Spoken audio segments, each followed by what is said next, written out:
Students, last lecture में हमने कहा था कि हम देखेंगे कि रेट ऑफ रिएक्शन जो है वो हम किस तरह से मेजर करते हैं। तो रेट ऑफ रिएक्शन क्या था? स्पीड ऑफ रिएक्शन, यानी एक गिवन केमिकल रिएक्शन जो है वो कितनी स्पीड से प्रोसीड करता है, कंप्लीट करता है। तो इसको हम किस तरह से मेजर करते हैं? बेसिकली हम देखते हैं कि केमिकल रिएक्शन में रिएक्टेंट्स जो हैं वो किस में कन्वर्ट होते हैं? प्रोडक्ट्स में। तो रेट डिटर्मिनेशन में हम किस चीज को मॉनिटर करेंगे? Change in concentration of reactants in a specific time interval. ठीक है, यानी कि रिएक्टेंट्स की कंसंट्रेशन किस स्पीड के साथ कम हो रही है और वो रिएक्टेंट्स जो है वो प्रोडक्ट्स में कन्वर्ट हो रहे हैं। एक ये तरीका भी है। दूसरी साइड ये भी हो सकती है कि हम प्रोडक्ट की कंसंट्रेशन को मेजर करें कि किस स्पीड के साथ केमिकल रिएक्शन के दौरान प्रोडक्ट्स बन रहे हैं। ठीक है, साथ टाइम नोट करें। तो रेट का फॉर्मूला हमारे पास क्या था? Rate of reaction is equal to the change in concentration over given time interval. ठीक है, एक खास टाइम इंटरवल में चेंज इन कंसंट्रेशन ये रिएक्टेंट्स की भी हो सकती है और प्रोडक्ट्स की भी हो सकती है। ठीक है, आप रिएक्टेंट्स को कंसीडर करते हुए भी रेट ऑफ रिएक्शन को डिटरमिन कर सकते हैं और प्रोडक्ट्स को भी कंसीडर करते हुए रेट ऑफ रिएक्शन डिटरमिन किया जा सकता है। जब हम रिएक्टेंट्स को कंसीडर करेंगे तो तब हम यहाँ पर नेगेटिव साइन लगाते हैं। नेगेटिव साइन सिर्फ इस बात को शो करता है कि रिएक्टेंट्स की कंसंट्रेशन डिक्रीज होती है ड्यूरिंग अ केमिकल रिएक्शन। ठीक है, क्योंकि वो प्रोडक्ट्स में कन्वर्ट हो रहे होते हैं और प्रोडक्ट जब आप लेते हैं तो यहाँ पर वैल्यू पॉजिटिव रहती है। वो किस चीज को शो करती है कि प्रोडक्ट्स जो हैं वो ड्यूरिंग द केमिकल रिएक्शन बन रहे होते हैं, उनकी अमाउंट जो होती है वो इंक्रीज करती है। ठीक है, तो स्टूडेंट्स अगर यहाँ पर हम मजीद इसके यूनिट्स देखें, कंसंट्रेशन के यूनिट्स क्या होंगे? मोल पर डीएम क्यूब, और इसी तरह से टाइम का क्या होगा? सेकेंड। तो ये क्या आ जाएगा? मोल पर डीएम क्यूब पर सेकेंड। इसका मतलब स्टूडेंट्स अगर मैं आपको कहूं कि रिएक्टेंट्स उसकी कंसंट्रेशन पर सेकेंड जो चेंज हो रही है that is 0.01 mole per dm cube, यानी change in concentration during a chemical reaction of reactant is 0.0 पर मोल डीएम क्यूब पर सेकेंड। एक सेकेंड के अंदर इतनी चेंज इन कंसंट्रेशन आ रही है तो आप इसको क्या कह सकते हैं? That value is the rate of that chemical reaction.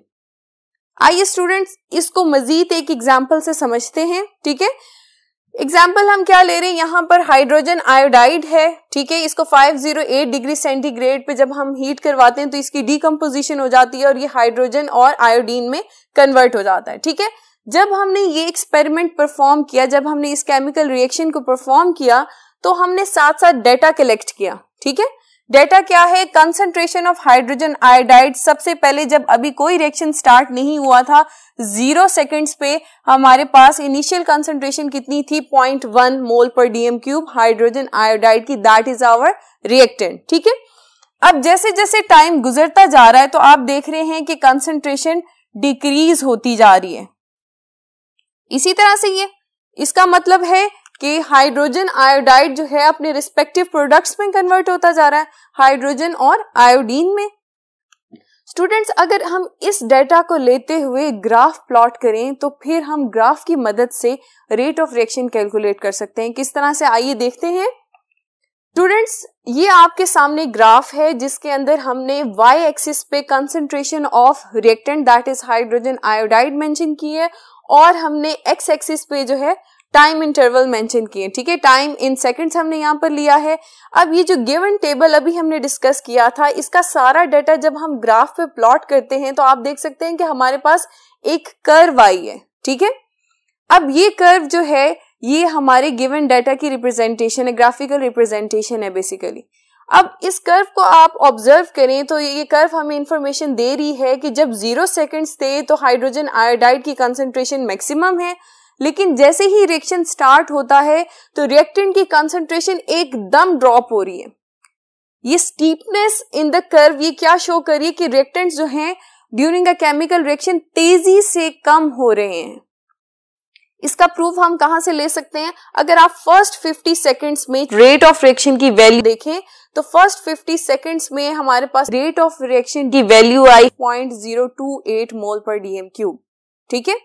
लेकिन जैसे जैसे रिएक्शन प्रोसीड करता जा रहा है, आप लास्ट 50 सेकेंड्स में देख लें, लास्ट 50 सेकेंड्स क्या है, दैट इज 300 और 350 सेकेंड्स के दरमियान का जो टाइम इंटरवल है, इसके अंदर जब हम चेंज इन कंसंट्रेशन को मेजर करते हैं तो वो बहुत ही कम है। रेट की वैल्यू आप देखें 0.0031 मोल पर डीएम क्यूब है। अब ये इंफॉर्मेशन हमारे लिए क्यों इंपॉर्टेंट है, ये इंफॉर्मेशन हमें क्या एक्सप्लेन करना चाह रही है? ये इंफॉर्मेशन हमें ये बताती है कि जैसे ही रिएक्शन स्टार्ट होता है, क्योंकि रिएक्टेंट के मॉलिक्यूल्स ज्यादा अमाउंट में होते हैं तो वो तेजी से एक दूसरे के साथ कोलाइड करते हैं और प्रोडक्ट्स में कन्वर्ट होते हैं। इस वजह से change in concentration at the start of reaction बहुत ज्यादा थी, लेकिन जैसे जैसे रिएक्टेंट्स की कंसंट्रेशन कम होती जाती है क्योंकि वो प्रोडक्ट्स में कन्वर्ट हो चुके हैं, अब रिएक्टेंट्स जो है रिएक्शन मीडिया में या जो हम फ्लास्क कंसिडर करें उसके अंदर रिएक्टेंट मॉलिक्यूल्स बहुत ज्यादा कम रह गए हैं, तो इफेक्टिव कोलिजन भी कम होगी। तो इस वजह से प्रोडक्ट्स जो हैं वो इतनी तेजी से नहीं बनते। इसलिए आपने देखा कि जैसे रिएक्शन कंप्लीशन की तरफ मूव कर रहा था तो लास्ट में 300 से जो 350 सेकेंड्स पे हमने चेंज इन कंसंट्रेशन ऑब्जर्व की वो बहुत ही कम थी। तो इसका मतलब है कि through out a chemical reaction rate of reaction जो है वो कांस्टेंट नहीं है, बल्कि वो डिक्रीज करता है। स्टार्ट में जब रिएक्शन स्टार्ट होता है तो रेट ऑफ रिएक्शन क्या होगा, फास्ट होगा, और एट द एंड क्या हो जाएगा, स्लो हो जाएगा, यानी rate of reaction decreases as the reaction proceed, ठीक है। यानी कंप्लीशन की तरफ जब वो जाता है तो फिर रेट ऑफ रिएक्शन क्या होता है, कम होता जाता है, ठीक है स्टूडेंट्स। ये तो बात हो गई जब हमने डिफरेंट टाइम इंटरवल्स पे चेंज इन कंसंट्रेशन को देखा और फिर उससे रेट ऑफ रिएक्शन बताया।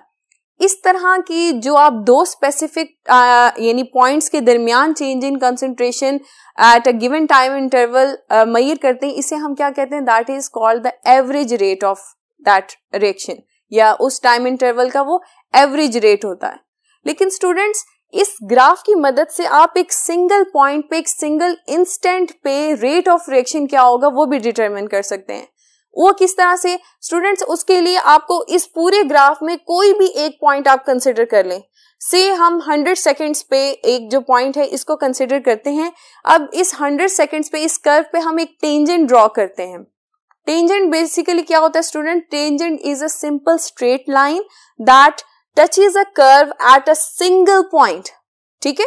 यानी वो स्ट्रेट लाइन एक कर्व को सिर्फ एक सिंगल पॉइंट पे टच करे तो उस स्ट्रेट लाइन को हम क्या कह देते हैं, टेंजेंट कह देते हैं। अब स्टूडेंट्स ये जो टेंजेंट लाइन आपने ड्रॉ की है, जब हम इसकी स्लोप मेजर करेंगे, स्लोप किस तरह से मेजर करते हैं, tangent slope of tangent is equal to the perpendicular over base.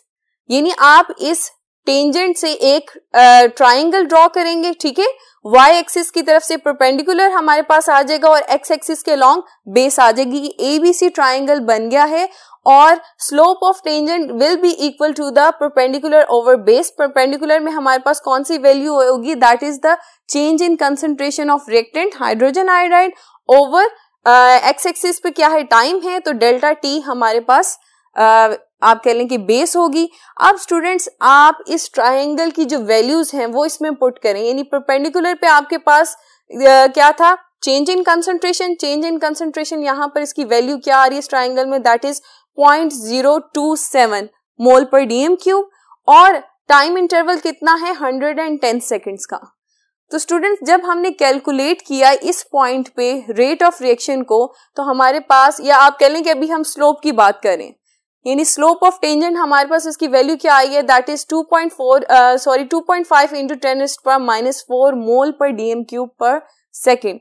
अब ये जो स्लोप की वैल्यू है that is the rate of reaction at that specific time, या आप कह लें इस इंस्टेंट पे ये वैल्यू क्या है, that is the rate of reaction.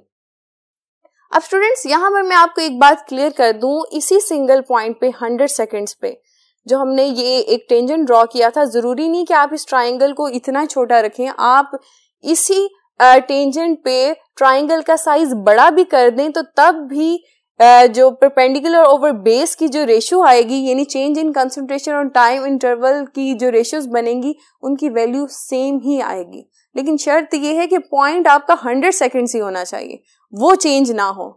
तो फिर आप इस ट्राइंगल जो बनने वाला एबीसी ट्राइंगल है इसका साइज बड़ा भी कर सकते हैं, छोटा भी कर सकते हैं, तो जो रेशियो की वैल्यू वो कांस्टेंट ही रहेगी। ठीक है स्टूडेंट्स, ये बात आपने देखा कि इंस्टेंट रेट आप किस तरह से स्लोप के जरिए फाइंड आउट कर सकते हैं। स्टूडेंट्स, ये तो हमने ग्राफ ड्रॉ किया था जब हम रिएक्टेंट्स की कंसंट्रेशन को कंसिडर कर रहे थे या हम मेजर कर रहे थे change in concentration of reactants. अगर हम प्रोडक्ट्स की कंसंट्रेशन जो कि हाइड्रोजन और आयोडीन है, इनकी प्रोडक्ट की कंसंट्रेशन की मेजरमेंट लेके एक्सपेरिमेंटल डाटा यूज करते हुए ग्राफ प्लॉट करेंगे तो हमारे पास एक राइजिंग कर्व आती है।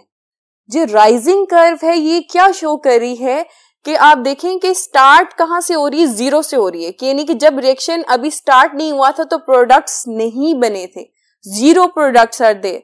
लेकिन जैसे ही रिएक्शन स्टार्ट हुआ तो तेजी से प्रोडक्ट की जो आप कह लें लाइन है, कर्व है, वो तेजी से राइज करता है। इसका क्या मतलब है कि प्रोडक्ट्स जो हैं वो तेजी से बन रहे हैं। वही बात होगी कि हमने कहा था कि रिएक्टेंट्स तेजी से कम हो रहे हैं, तो इसका मतलब है तेजी से प्रोडक्ट्स भी बन रहे हैं। तो स्टूडेंट्स, अब आप इस राइजिंग कर्व पे अगर अगेन 100 सेकेंड्स पे टेंजेंट ड्रॉ करेंगे और इस फिर टेंजेंट की स्लोप की वैल्यू कैलकुलेट करेंगे तो वो एग्जैक्ट सेम होगी जो कि हमने रिएक्टेंट्स के ग्राफ में अभी कैलकुलेट की थी। ठीक है, इसका मतलब है कि रिएक्टेंट्स और प्रोडक्ट्स इन दोनों का ग्राफ जो है वो सेम है, लेकिन उसकी जो कर्व है वो ऑपोजिट है। ठीक है, प्रोडक्ट्स की कर्व क्या है, राइजिंग कर्व है। ठीक है, और आपने रिएक्टेंट्स की जो कर्व देखी थी वो डिक्रीजिंग कर्व आती है आपके पास।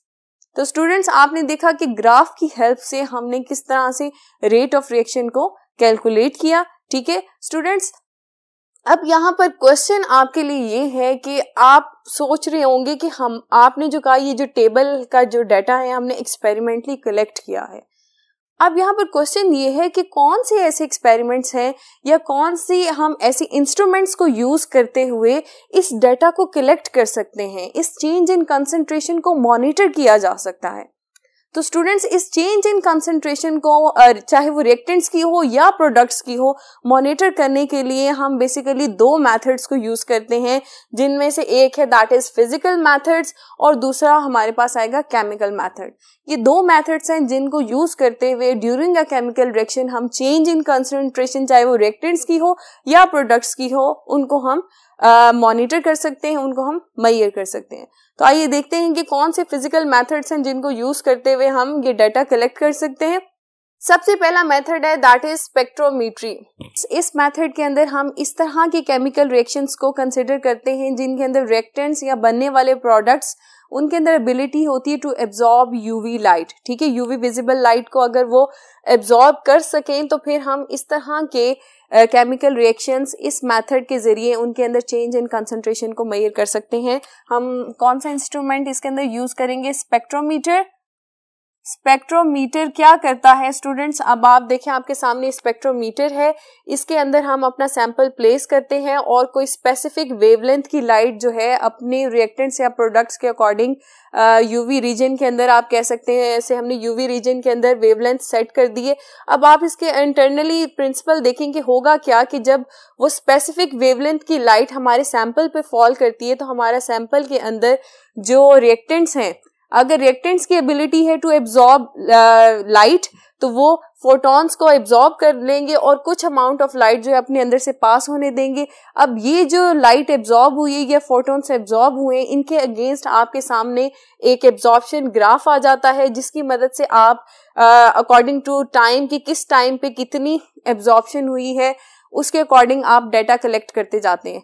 अगर तो आपके रिएक्टेंट्स के अंदर एबिलिटी है तो स्टार्ट में रिएक्शन के स्टार्ट में रिएक्टेंट्स की अमाउंट ज्यादा होती है तो एब्जॉर्प्शन पीक, क्योंकि नंबर ऑफ मॉलिक्यूल्स रिएक्टेंट्स के ज्यादा हैं at the start of reaction, absorption peak ज्यादा होगी और जैसे जैसे रिएक्शन प्रोसीड करता जाएगा पीक की हाइट जो है वो कम होती जाएगी क्योंकि नंबर ऑफ रिएक्टेंट जैसे जैसे वक्त गुजरता जा रहा है वो कम होते जा रहे हैं।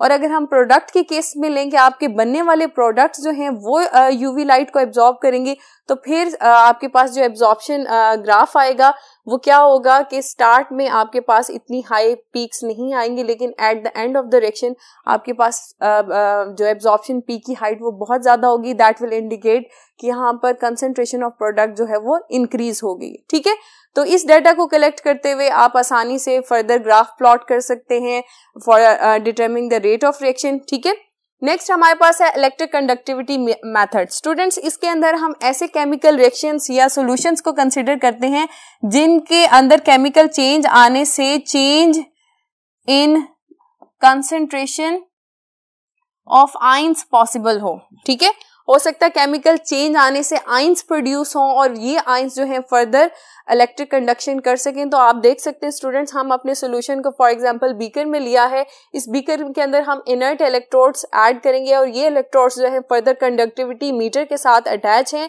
जो कि जैसे ही रिएक्शन प्रोसीड हो रहा है तो आप देख सकते हैं कंडक्टिविटी मीटर के ऊपर कुछ वैल्यू आ रही है।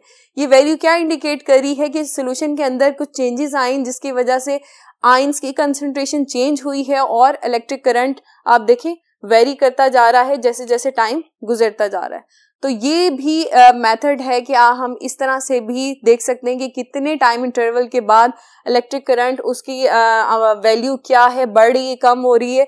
तो इस डाटा को कलेक्ट करके भी आप रेट ऑफ रिएक्शन को डिटरमिन कर सकते हैं।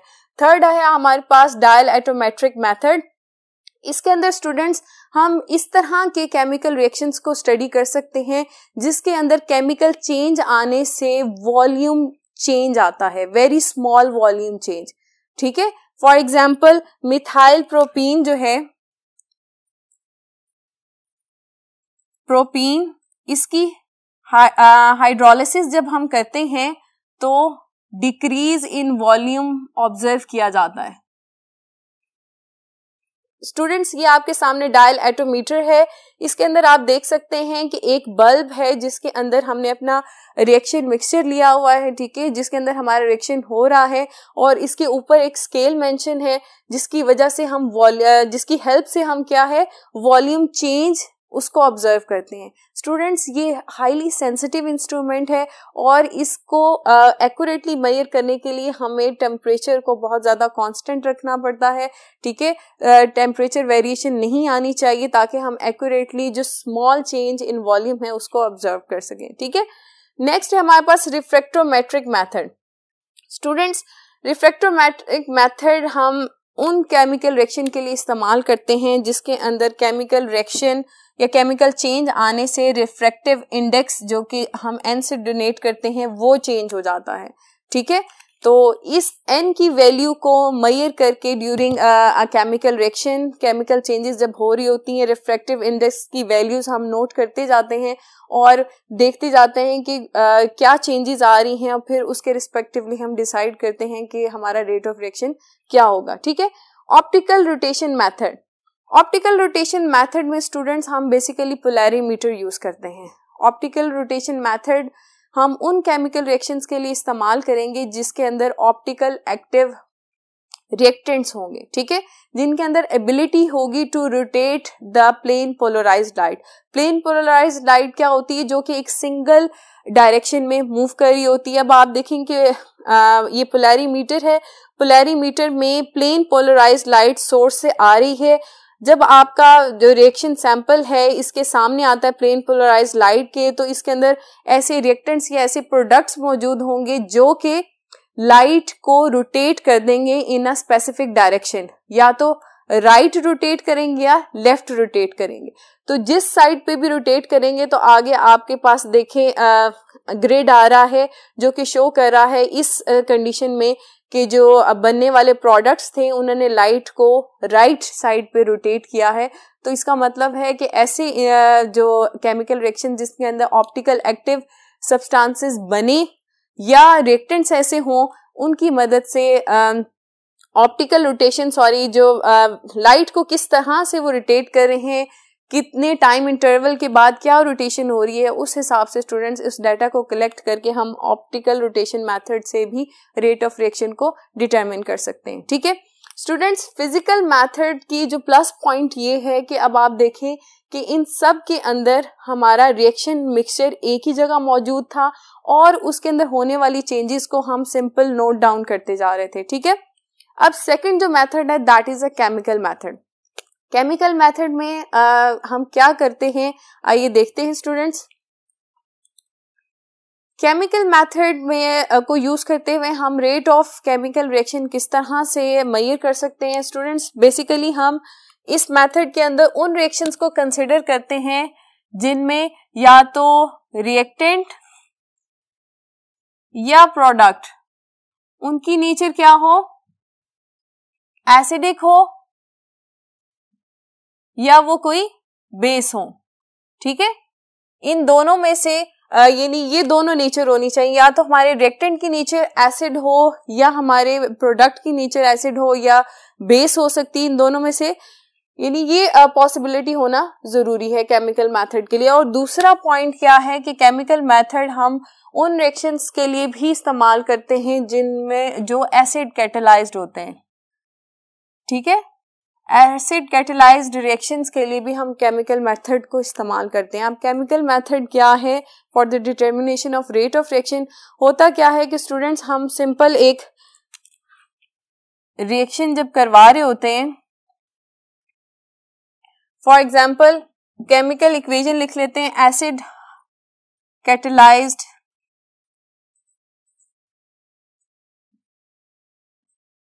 ये क्या है, इथाइल एसीटेट है, that is an ester, ester hydrolysis, acid catalysed है, ठीक है, H positive as a catalyst यहां पर मौजूद है, ठीक है। और इसकी प्रोडक्ट्स क्या होंगी, एसिटिक एसिड और अल्कोहल, ठीक है। अब देखिए यहां पर इस केमिकल रिएक्शन में क्राइटेरिया पूरा हो रहा है ना कि प्रोडक्ट जो है वो एसिडिक इन नेचर है, दैट इज एसिटिक एसिड, एक हमारी प्रोडक्ट जो है दैट इज एन एसिड, ठीक है। तो अब हम क्या करते हैं कि जब ये रिएक्शन हो रहा है, एस्टर की हाइड्रोलिसिस हम करवा रहे हैं in the presence small amount of acid, तो प्रोडक्ट्स में क्या हमारे पास अपीयर होगा, एसिटिक एसिड और अल्कोहल। अब students for example first 50 seconds, 0 time से 50 सेकेंड्स जब गुजरे तो मैं क्या करूंगी कि इस रिएक्शन मिक्सचर में से एक सैंपल को एक्सट्रैक्ट करूंगी, ठीक है। एक सैंपल निकालूंगी और उसको जल्दी से आइस वाटर के अंदर डाल दूंगी, यानी ठंडे पानी के अंदर अपना सैंपल मिक्सचर जो है वो डाल दूंगी ताकि रिएक्शन जो है वो लो टेम्परेचर की वजह से सीज हो जाए। सीज होने का क्या मतलब है कि रिएक्शन अपनी उसी पोजीशन पे स्टॉप हो गया, वो फर्दर प्रोसीड नहीं करेगा, रिएक्शन रुक गया है। जितने रिएक्टेंट्स उस टाइम पे प्रोडक्ट्स में कन्वर्ट हुए थे, मजीद रिएक्टेंट्स आपस में रिएक्ट नहीं करेंगे, ठीक है। तो फिर इस सैंपल को, ये जो मैंने सैंपल कलेक्ट किया है एट 50 सेकेंड्स, ठीक है, फर्स्ट 50 सेकेंड्स पे ये जो मैंने सैंपल लिया है इसको मैं क्या करूंगी, मैं इसकी टाइट्रेशन करूंगी, ठीक है। स्टूडेंट्स आपको ये तो बात पता होगी कि आप जो रिएक्शन कर रहे हैं उसमें बनने वाला प्रोडक्ट क्या है। अब जैसे मेरे इस रिएक्शन में बनने वाला प्रोडक्ट क्या है, एसिड है, तो इस सैंपल को मैंने लिया फ्लास्क के अंदर, ठीक है। ये फ्लास्क में क्या आ गया, मेरा सैंपल आ गया। टाइट्रेशन हम किस तरह से करते हैं स्टूडेंट्स, सैंपल के अंदर आप कोई इंडिकेटर डालेंगे, ये इसके अंदर बनने वाला प्रोडक्ट मेरा एसिड है तो मैं फिनोफ्थिलीन इंडिकेटर होता है, ठीक है। इंडिकेटर का क्या काम होता है, ताकि हमें बता सके कि कहां पर रिएक्शन जो है वो स्टॉप करना है, ठीक है, रिएक्शन कंप्लीट हो गया। फिनोफ्थिलीन इंडिकेटर के फ्यू ड्रॉप्स जो हैं मैं इसके अंदर डाल दूंगी, ठीक है। तो अभी मेरे सैंपल का colour after adding the indicator क्या है, कलरलेस है। अब इस सैंपल को मैं बेस से, स्टैंडर्ड बेस से टाइट्रेट करूंगी। स्टैंडर्ड बेस को मैं कहां लूंगी, ब्यूरेट में, दैट इज सोडियम हाइड्रोक्साइड, ठीक है, ये ब्यूरेट है इस तरह से। और अपने सैंपल के अगेंस्ट इसकी टाइट्रेशन करूंगी, ठीक है। टाइट्रेशन में हम क्या करते हैं कि हमारा जो प्रोडक्ट है एसिडिक, अब हम इसके अंदर बेस ऐड करना चाहते हैं ताकि एसिड और बेस जो आपस में रिएक्ट करके न्यूट्रलाइजेशन हो जाए। ठीक है, अब ड्रॉप वाइज इसके अंदर बेस डालते जाएंगे। ठीक है, एक टाइम आएगा कि जब ये जो कलरलेस सैंपल है ये लाइट पिंक में कन्वर्ट हो जाएगा। लाइट पिंक जब इसका कलर चेंज हो जाएगा ना, इट्स मीन कि यहां पर आपने मजीद बेस ऐड नहीं करनी। ठीक है, अब ये टाइट्रेशन हम किस वजह से करते हैं स्टूडेंट्स? अब आप देखें कि जो एसिड और बेस रिएक्शन होते हैं, sodium hydroxide when react with acetic acid, तो 1 मोल of sodium hydroxide is required to neutralize 1 mole of acetic acid। ठीक है, 1:1 रेशियो है, इक्वल अमाउंट इन एसिड और बेस की चाहिए होती है फॉर न्यूट्रलाइजेशन। तो यहां पर देखें ये वाटर बन जाएगा और CH3COO सॉल्ट, ये न्यूट्रलाइजेशन होगी। इसका मतलब है कि सोडियम हाइड्रोक्साइड जो ब्यूरेट के अंदर मौजूद है, इसके ऊपर तो हमारे पास लेबलिंग मौजूद है ना कि इसका कितना वॉल्यूम यूज हुआ, तो सेम वॉल्यूम चाहिए होता है एसिड और बेस का कि वापस में न्यूट्रलाइज हो। तो अगर हम बेस का वॉल्यूम, उसकी वैल्यू हमें पता चल जाए कि कितना बेस का वॉल्यूम यूज हुआ है, तो इसका मतलब है उतनी अमाउंट में सॉल्यूशन मिक्सचर के अंदर एसिड भी मौजूद था। तो इसका मतलब है कि इसके वॉल्यूम से आप क्वांटिटी ऑफ एसिटिक एसिड जो कि आपका प्रोडक्ट है उसकी वैल्यू कैलकुलेट कर सकते हैं। ठीक है स्टूडेंट्स, बड़ी सिंपल सी बात है। मैंने आपको क्या कहा कि एसिड और बेस जब आपस में रिएक्ट करते हैं तो वो इक्वल अमाउंट्स में रिएक्ट करते हैं। तो हमारे पास सोडियम हाइड्रोक्साइड जो बेस ब्यूरेट के अंदर है, हम उसका वॉल्यूम नोट कर रहे होते हैं कि कितना वॉल्यूम यूज हुआ है कि सैंपल के अंदर जो एसिड था उसको न्यूट्रलाइज करने के लिए। तो जितना वॉल्यूम सोडियम हाइड्रोक्साइड का उतना ही वॉल्यूम में एसिटिक एसिड आपके सोल्यूशन के अंदर मौजूद होगा। वॉल्यूम को आप फॉर्मूला लगा के मोल्स में कन्वर्ट करेंगे, तो मोल से फिर आप कंसंट्रेशन मेजर कर सकते हैं कि एसिटिक एसिड की 50 सेकेंड्स यानी रिएक्शन स्टार्ट होने की 50 सेकेंड्स बाद एसिटिक एसिड की कितनी कंसंट्रेशन सॉल्यूशन के अंदर मौजूद थी। ठीक है, तो स्टूडेंट्स ये बेसिकली केमिकल मेथड है। टाइट्रेशन के जरिए आप क्या करते हैं, ये डाटा कलेक्ट करते हैं कि कितनी बेस जो है वो यूज हुई। इसी तरह से स्टूडेंट्स अगर बनने वाला प्रोडक्ट आपके बेस होती, फिर आप क्या करते, फिर सैंपल के अंदर जब आप इंडिकेटर डालते तो फिर आपका रिएक्शन का जो कलर था वो क्या होगा, पिंक होगा। अब इसको मैं आपको अगर एनिमेट करके दिखाऊं, अब देखें अगर हमारा जो रिएक्शन मिक्सचर है उसका जो प्रोडक्ट है that will be a base, तो फिर मेरे सैंपल में जब मैंने फिनोल्फथलीन डाला तो उसका कलर क्या हो गया, पिंक हो गया। ठीक है, अब इसके अगेंस्ट मैं किसको टाइट्रेट करवाऊंगी, एसिड टाइट्रेट करवाऊंगी। ठीक है, स्टैंडर्ड एसिड से मैंने HCl लिया है, HCl ब्यूरेट के अंदर है और मैं ड्रॉप वाइज अपने सैंपल के अंदर डालती जाऊंगी। अब पिंक कलर जब कलरलेस होगा तो ये वो पॉइंट है कि जहां पर सैंपल में मौजूद सारी बेस जो है वो न्यूट्रलाइज होगी। यहाँ पर रिएक्शन स्टॉप कर देंगे। ब्यूरेट से मैं मेजर करूंगी कि कितना वॉल्यूम एसिड का यूज हुआ। इस वॉल्यूम को फॉर्मूला लगा के हम नंबर ऑफ मोल्स में कन्वर्ट करेंगे। अगेन जितने मोल्स एसिड के बेस को न्यूट्रलाइज करने के लिए इस्तेमाल हुए हैं उतनी ही बेस के मोल्स रिएक्शन मिक्सचर के अंदर मौजूद होंगे। तो फिर इन मोल्स की वजह से मुझे पता चल जाएगी कि जो बनने वाली प्रोडक्ट की concentration at given time interval क्या थी। तो इस डाटा को कलेक्ट करके हम ग्राफ प्लॉट करेंगे और इस ग्राफ की मदद से अगेन हम रेट ऑफ रिएक्शन जो है वो डिटरमिन कर सकते हैं। तो स्टूडेंट्स आज के लेक्चर में आपने देखा कि रेट ऑफ रिएक्शन डिटरमिन करने के लिए जो डाटा हमारे पास आता है उसके लिए हम 2 मेथड्स यूज कर रहे हैं, फिजिकल मेथड और केमिकल मेथड। लेकिन स्टूडेंट्स फिजिकल मेथड की जो आप कह लें कि डाटा कलेक्शन है, इसमें डाटा की एक्यूरेसी ज्यादा हो सकती है क्योंकि फिजिकल मेथड्स में हमने देखा था कि रिएक्शन मिक्सचर को हमें कहीं मूव नहीं करना पड़ता, कोई सैंपल इसमें से निकालना नहीं पड़ता।